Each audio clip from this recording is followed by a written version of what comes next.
Okay, running a process. Here we go. You're a fine lunkhead. Haven't you any sense? The one thing to avoid is saying anything that could get her upset over Edmund. All right, have it your way.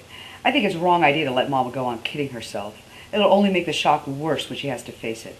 Anyway, you can see she's deliberately fooling herself with that summer cold talk. She knows better. Knows? Nobody knows yet. Well, I do. I was with Edmund when he went to Doc Hardy on Monday. I heard him pull that touch of malaria stuff. He was stalling. That isn't what he thinks anymore. You know it as well as I do. You talked to him when you went uptown yesterday, didn't you?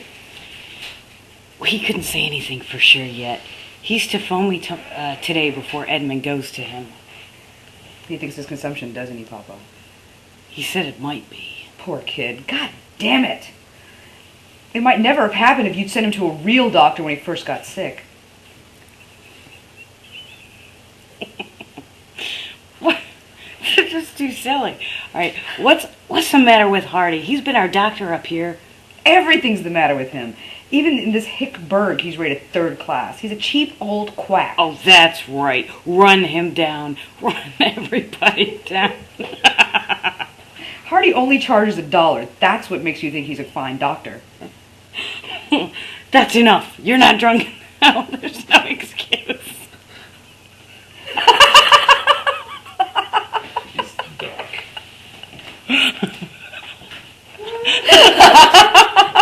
It's really hard to do this with puppets. If you mean I can't afford one of those fine society doctors who prey on the rich summer people. Can't afford? You're one of the biggest property owners around here. That doesn't mean I'm rich. It's all mortgage. Because you always buy more instead of paying off mortgages. If Edmund was a lousy acre of land you wanted, the sky would be the limit. That's a lie. And your sneers. And your sneers against Dr. Hardy are lies. He doesn't put on frills or have an office in a fashionable location or drive around in an expensive automobile. That's what you pay with one of those other $5 to look at your tongue fellows, not their skill. Oh, all right. I'm the fool to argue. You can't change the leopard spots. No, you can't. You've taught me that lesson only too well. I've lost all hope you will ever change yours. You dare tell me what I can afford? You've never known the value of $1 and never will. You've never saved $1 in your life. At the end of each season, you're penniless. You've thrown your salary away every week on whores and whiskey. My salary? Oh, Christ. Oh, it's more than you're worth. And you wouldn't get it if it wasn't for me. If you weren't my son, there isn't a manager in the business that would give you a part. Your reputation stinks so. As it is, I have to humble my pride and beg for you, saying you've turned over a new leaf, although I know it's a lie. I never wanted to be an actor. You forced me on the stage. That's a lie. You made no effort to do anything else.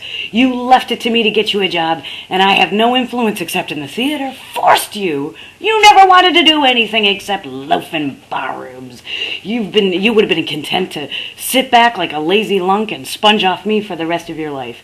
After all the money I wasted on your education, and all you did was get fired and disgraced from every college you went to. Oh, for God's sakes, don't drag up that ancient history.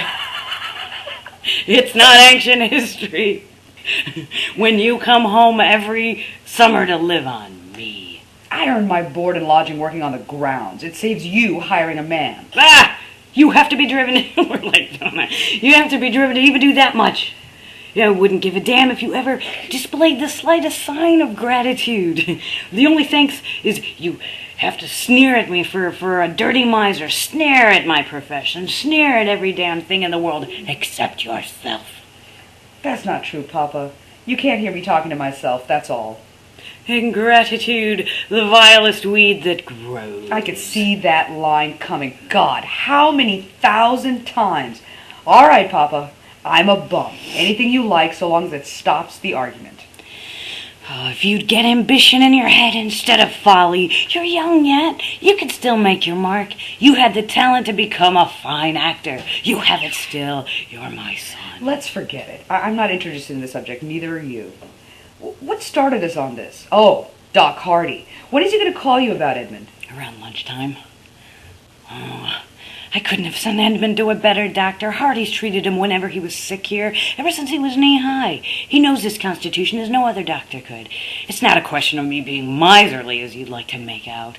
And what could the finest specialist in America do for Edmund after he's deliberately ruined his health by the mad life he's led ever since he was fired from college? Even before that, when he was in prep school, he began dissipating and playing the Broadway sport to imitate you when he's never had your constitution to stand it. You're a healthy hulk like me, or you were at his age. But he's always been a bundle of nerves, like his mother. I've warned him for years his body couldn't stand it, but he wouldn't heed me. And now it's too late. What do you mean, too late? Well, what I meant was, when it's too late, maybe it could have happened, but now it's... Oh, that's my line. Okay. Yes. Wait, Don't be a damn fool. Don't be a damn fool! I meant nothing but what's plain to anyone. His health has broken down, and he may be an invalid for a long time. I know it's an Irish peasant idea consumption is fatal. It probably is when you live in a hovel on a bog, but over here with modern treatment... Don't I know that? What are you gabbing about anyway? And keep your dirty tongue off Ireland with your sneers about peasants and bogs and hovels. The less you say about Edmund's sickness, the better for your conscience. You're more responsible than anyone. That's a lie. I won't stand for that, Papa. It's the truth. You've been the worst influence for him. He grew up admiring you as a hero. A fine example you set him. If you ever gave him advice except in the ways of rottenness, I've never heard it.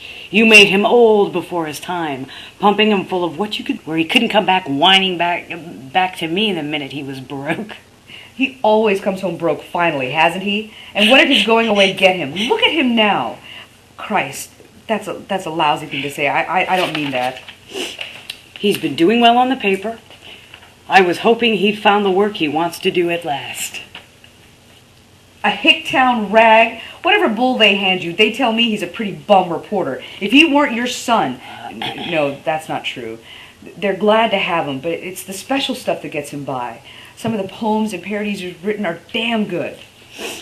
Not that they'd ever get him anywhere on the big time, but he certainly made a good start. Yes, he's made a start. You used to talk about wanting to become a newspaper man, but you were never willing to start at the bottom. You expected... Oh, for Christ's sakes, Papa, can't you lay off of me? It's damnable luck Edmund should be sick right now. It couldn't have come at a worse time for him. Or for your mother. It's damnable she should have this to upset her. Just when she needs peace and freedom from worry. She's been so well in the last 2 months, and she's come home... It's been heaven to me. This home has been a home again. But I needn't tell you, Jamie. I felt the same way, Papa. Yes, this time you can see how strong and sure of herself she is. She's a different woman entirely from all the other times. She has control of her nerves. Or she had until Edmund got sick.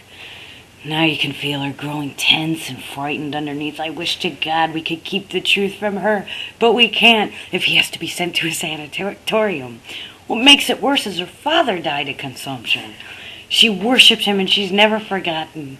Yes, it will be hard for her, but she can do it. She has the willpower.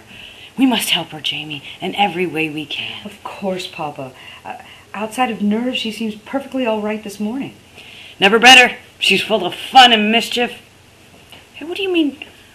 What'd you say seems? Why shouldn't she be all right? What the hell do you mean? Don't start jumping down my throat. God, Papa, this ought to be one thing we can talk over frankly without a battle.